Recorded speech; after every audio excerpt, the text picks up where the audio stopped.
ये बात कुछ महीने पहले की है, जब मेरे पति के सहकर्मी ने मेरी ऐसी हालत कर दी कि मैं आपको क्या बताऊं।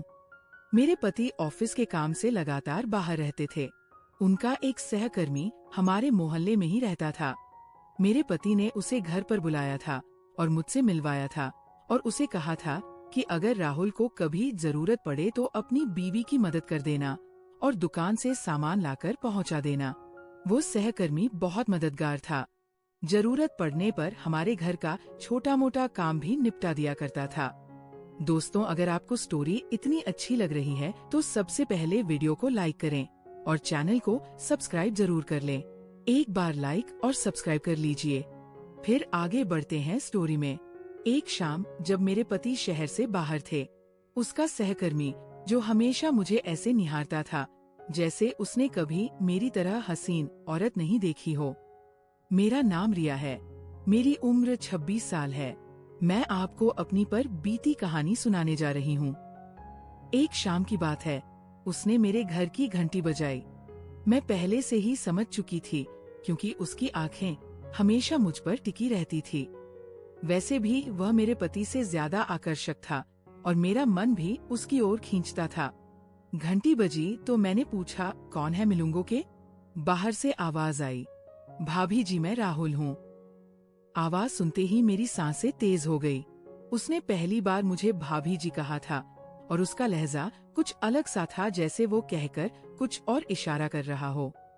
मैंने तुरंत दरवाजा खोल दिया। उसने पूछा, आप ठीक तो हैं?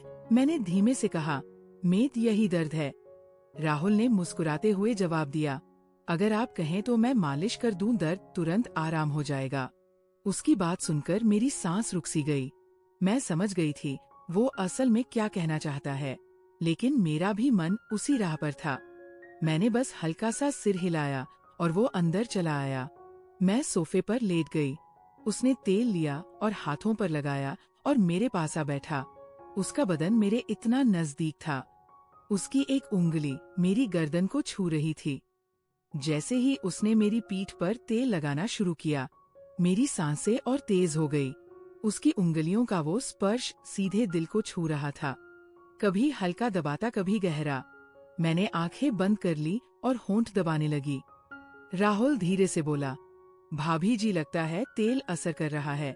उसकी मुस्कान, उसकी नजरें सब मुझे काबू से बाहर कर रही थी। मैं खामोश थी, लेकिन अंदर से पूरा बदन कांप रहा था। दोस्तों, स्टोरी आपको इतनी अच्छी लग रही है तो अभी वीडियो को लाइक कर दो और चैनल को सब्सक्राइब कर लो, क्योंकि आगे भी ऐसी ही मजेदार स्टोरी आने वाली है। और जो सब्सक्राइब करेंगे उन्हें मैं अपना नंबर भी दूंगा, तो जल्दी से सब्सक्राइब करो। चलिए अब स्टोरी आगे बढ़ाते हैं। उसकी उंगलियां कभी नीचे जाती, कभी ऊपर। मैंने उसके हाथ को रोकने की कोशिश की पर रोक नहीं पाई। कमरे में सिर्फ मेरी धड़कनें गूंज रही थी। राहुल और नजदीक आया और धीरे से बोला, मैं जानता हूँ आप भी यही चाहती है, बस एक बार कह दीजिए। मैंने उसकी ओर देखा। उसकी आंखों में वही लालसा थी जो मैं पहले महसूस कर चुकी थी। मैं कुछ नहीं बोली, बस नजरें नीची कर ली। उसने तेल टेबल पर रखा और पास आ गया। अब हम दोनों के बीच सिर्फ एक कदम था।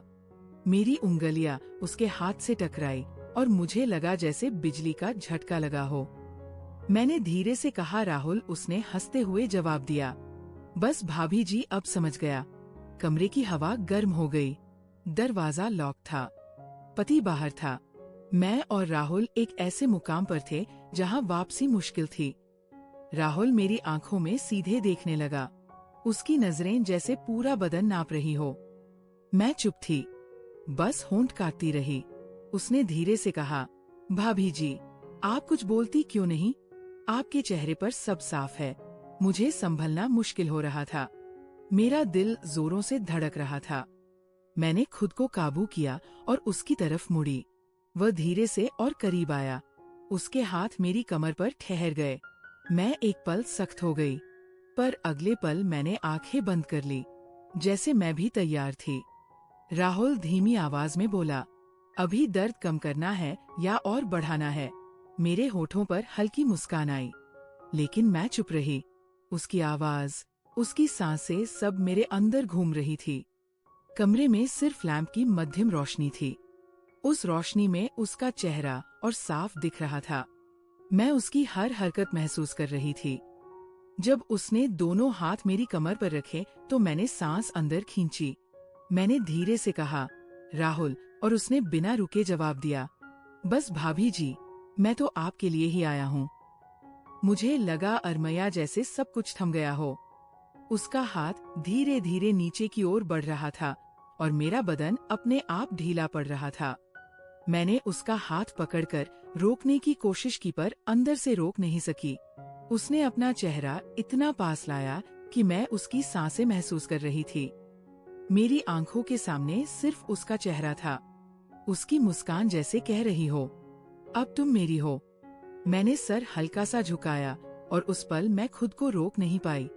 राहुल ने धीरे से कहा, भाभी जी, आपके पति को कभी पता नहीं चलेगा। आप बस आज की शाम यादगार बना दो। मेरी उंगलियां उसके हाथ पर कस गई और मैं बस उसे देख रही थी। दिल में डर था, लेकिन उस डर से ज्यादा एक अजीब सी उमंग थी। समय थमता जा रहा था। दरवाजा बंद था। घर शांत था और मैं और राहुल एक ऐसी लकीर के दोनों तरफ थे। उस लकीर को पार करते ही सब बदल जाता। मैंने हंसकर बस इतना कहा, तुम रुकने वाले नहीं और मैं रोकने वाली नहीं। उसने सीधे जवाब दिया, फिर देर किस बात की भाभी जी? और जैसे ही उसने मुझे अपनी ओर खींचा, मेरा सारा संयम टूट गया। राहुल ने मुझे अपनी बाहों में खींच लिया। एक पल को लगा जैसे कमरा घूम रहा हो। उसका सीना मेरे इतना करीब था। उसकी सांस मेरी गर्दन को छू रही थी। मेरा दिल इतना तेज धड़क रहा था कि मुझे खुद सुनाई दे रहा था। मैंने दूर जाने की कोशिश की, लेकिन उसने मेरी कलाई थाम ली। हल्की मुस्कान के साथ बोला, अब तो आप मुझे रोक नहीं सकती। भाभी जी, मेरी आंखें नीची थी पर होठों पर मुस्कान खुद ब खुद आ गई। मैं खुद भी तो यही चाहती थी, बस कहने की हिम्मत नहीं थी। राहुल ने एक हाथ से मेरी सलवार को संभाला और दूसरे से मेरी कमर को कसा और मैं उसकी ओर चिपक गई। मैंने धीरे से कहा, राहुल बस करो, करो। पर आवाज ऐसी थी जैसे रोकना नहीं, बुलाना चाहती हूँ।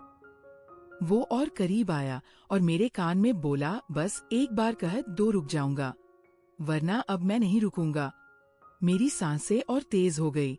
मैंने होंठ दबा लिए, लेकिन आंखों में सब साफ था। कमरे में सिर्फ लैंप जल रहा था।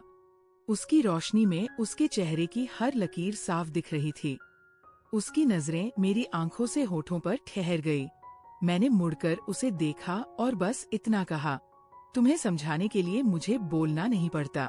ये सुनकर राहुल ने गहरी सांस ली और मुझे और पास खींच लिया। अब हमारे बीच कोई फासला नहीं था। उसके हाथ मेरी कमर से ऊपर चढ़े और मैंने पलकें बंद कर ली। उस पल लगा जैसे सब थम गया हो। दरवाजा बंद, घर खामोश और हम दोनों अकेले। पति बाहर था और मैं अपने पति के सहकर्मी की बाहों में थी। राहुल ने कहा, भाभी जी, आज के बाद सब कुछ बदल जाएगा। मैंने आंखें बंद रखकर हल्की आवाज में कहा, जो होना है हो जाने दो। और अगले ही पल राहुल ने आगे बढ़ा, जहां से वापसी नामुमकिन थी। राहुल का चेहरा मेरे बिल्कुल पास था। उसकी नजरें मेरी आंखों से होठों तक घूम रही थी। मैंने होठ दबा लिए और उसकी लालसा साफ दिख रही थी। मैंने धीमी आवाज में कहा, राहुल, अगर कोई आ गया तो उसने हंसकर जवाब दिया, दरवाजा बंद है और घर में कोई नहीं, अब सिर्फ मैं और आप है। उसकी आवाज इतनी मीठी थी कि मेरे पैर नरम पड़ गए। मेरा दिल कह रहा था रुक जाओ, पर जिस्म कह रहा था आगे बढ़ो। राहुल ने एक हाथ से मेरी कमर और कसी और दूसरे से मेरी सलवार साइड की। उसकी उंगलियां मेरी गर्दन से फिसलती हुई नीचे गई। मेरी सांसें फिर तेज हो गई। मैं उसकी तरफ मुड़कर बोली, तुम समझ नहीं रहे, मैं खुद को रोक नहीं पाऊंगी। राहुल और नजदीक आया और धीरे बोला, इसीलिए तो आया हूँ, आपको रोकने नहीं बल्कि खुश करने। उस पल मेरी आंखें उसके चेहरे पर ठहर गई। उसका अंदाज, उसकी आवाज, सब मुझे खींच रहा था। मैंने हाथ उसके सीने पर रखा जैसे दूर कर रही हूँ, पर वो दूर नहीं हुआ बल्कि और पास आ गया। उसने मेरी कलाई पकड़ी और अपनी ओर खींचा। अब कोई दूरी नहीं थी। उसकी सांसें मेरी गर्दन को जला रही थी। मैंने आंखें बंद की और सर उसके कंधे पर रख दिया। उसने धीरे कहा, भाभी अब बस आप मेरी हो। मेरी उंगलियां उसके हाथ पर फिसल रही थी। मैं कुछ नहीं कह पाई, सिर्फ उसके और करीब होती गई। कमरे में सिर्फ मध्यम रोशनी थी और उसमें हमारी सांसें तेज थी। मैंने उसके कान में धीरे कहा, जो करना है जल्दी करो। राहुल ने बस इतना कहा। फिर अब कोई रुकावट नहीं और उस लम्हे से सब काबू से बाहर हो गया। उस शाम के उस पल में लगा जैसे समय थम गया हो। राहुल का हाथ मेरी कमर से फिसलकर पीठ तक गया। उसकी उंगलियों का वो हल्का स्पर्श भी मेरी सांसों को हिला रहा था। मैंने उसकी तरफ देखकर धीरे कहा, राहुल तुम्हें पता है ना? अगर किसी ने देख लिया तो उसने मेरी आंखों में देखकर कहा, भाभी जिसकी नजर आप पर उठेगी मैं उसकी आंख निकाल दूंगा। अभी सिर्फ आप और मैं, बाकी दुनिया भाड़ में। मेरी हालत ऐसी थी कि मैं ना रोक पा रही थी और ना हाँ कह पा रही थी। उसकी नजरें मेरी आंखों में थी। राहुल ने उंगली मेरे होठों पर रखी और बोला, अब कुछ मत बोलो, बस महसूस करो। मेरे दिल की धड़कन इतनी तेज थी जैसे फट जाएगी। मैं उसके इतने करीब थी कि उसकी सांसें मेरी सांसों को छू रही थी। मैंने होंठ काटे और उस लम्हे ने उसकी भूख और बढ़ा दी। उसने चेहरा मेरी गर्दन के पास ले जाकर कहा, अब आप मेरी हो चुकी हो। मैं अपनी जगह थम गई थी। उसकी बातें, उसका सब मुझे होश खोने पर मजबूर कर रहा था। मैंने आंखें बंद करके कहा, जो शुरू किया है अब पूरा कर दो। राहुल की मुस्कान और तेज हो गई। उसने मुझे और कस लिया और उस शाम कमरे की खामोशी सिर्फ हमारी सांसों की गर्मी से टूट रही थी। राहुल ने मुझे अपनी बाहों में ऐसे कसा जैसे मैं उसकी सांसों का हिस्सा बन गई हो। उसकी उंगलियां अब धीरे धीरे मेरी कमर से नीचे सरक रही थी और मैं बस सांस रोककर महसूस कर रही थी। मेरी हालत ऐसी थी कि मैं बेकाबू हो चुकी थी। मैंने धीरे से उसके कान में कहा, बस अब और इंतजार मत कराओ राहुल।